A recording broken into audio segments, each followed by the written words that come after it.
Hey everybody. As you're thinking about making videos, I want to just share a few thoughts on things to plan for, because it's always nice to have a list of things to think about before we start making videos. So let me offer a few ideas.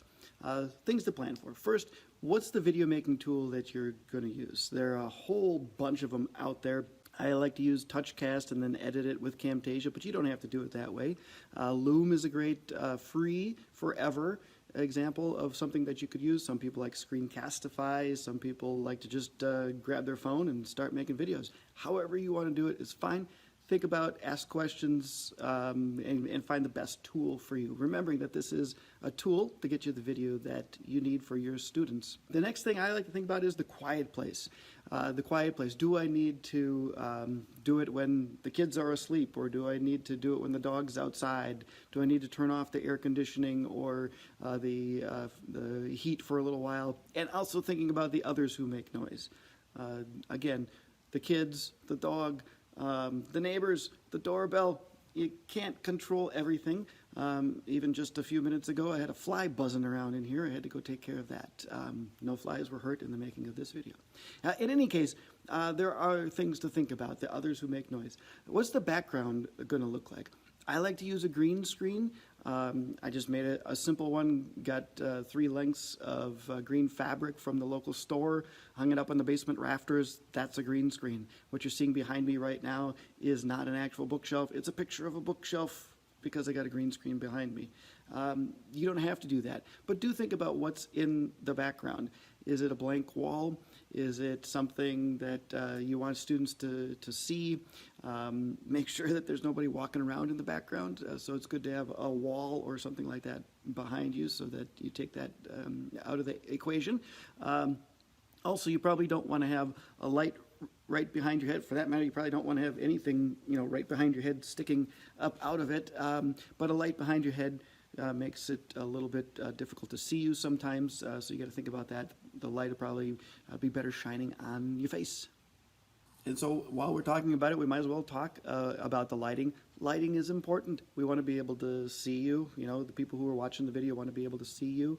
It shouldn't be too dark, shouldn't be too glaring off of your face, but nice so that they can see you. Again, all of these things are just things to think about. You probably can't, and I never do, make them perfect. You can't make the perfect video, and we just try to do the best that we can with the tools that we have.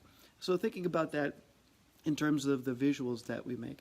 We want to make the visuals, I think, if we're making slides, we want to have minimal text in the slides, and then we want to explain that, just like we would teach our students to do. I just mentioned that as something to think about. And the microphone. The video is important, but being able to hear you is important as well. You have so much good, important information to convey. We want to be able to hear you. So if you can get a good microphone or use a good microphone, if you can turn it up as loud as you can so that students and everybody else can hear you, that's probably a good thing to think about. And I just say this as an aside, if you're in the video, try not to be small. The first thing I'm going to do when I see you in the videos, and you're too small, I'm going to try to see who's there, right? The video is about connecting with people, and they want to see who's in the videos. So as much as you can, as often as you can, make yourself nice and big so we can see you. And here are probably what I think are the most important things that I learned as I was making videos. First, let the video run and then edit later. If you make a mistake, I always do, you probably will too, you don't have to stop and start over. Just let the video run. Some people like to make a loud noise after they make a mistake so that they can see on the audio file where to cut it and start over. But you don't have to do it that way. But the idea is that you'll let the video run. You can even, pause and think about some things as the video is running, and then start up again, and then you just go back and edit out the part that you paused on. No big deal.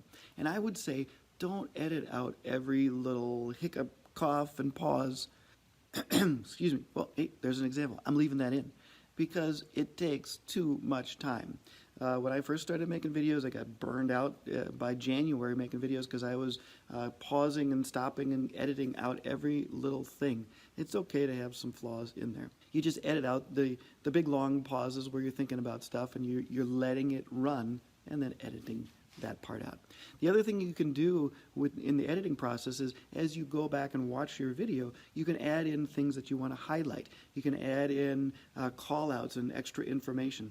I remember one early video that I made where I was talking about Thomas Jefferson being a Renaissance man. I went back and watched it, and I wondered, will my students really know what a Renaissance man is? So I went back in and added in a little bit of text into part of the video that said a Renaissance man is defined as, and explained to them what it was, because then they can continue on listening to and watching and understanding what the video is about. So you can add those things back in as you go back and edit your video.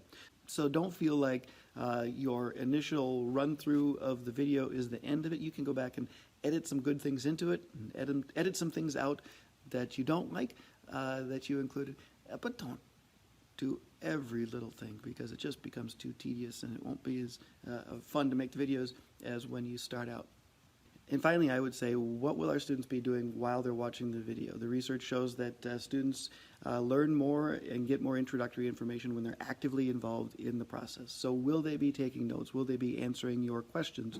Will they be filling out a Google form and submitting it?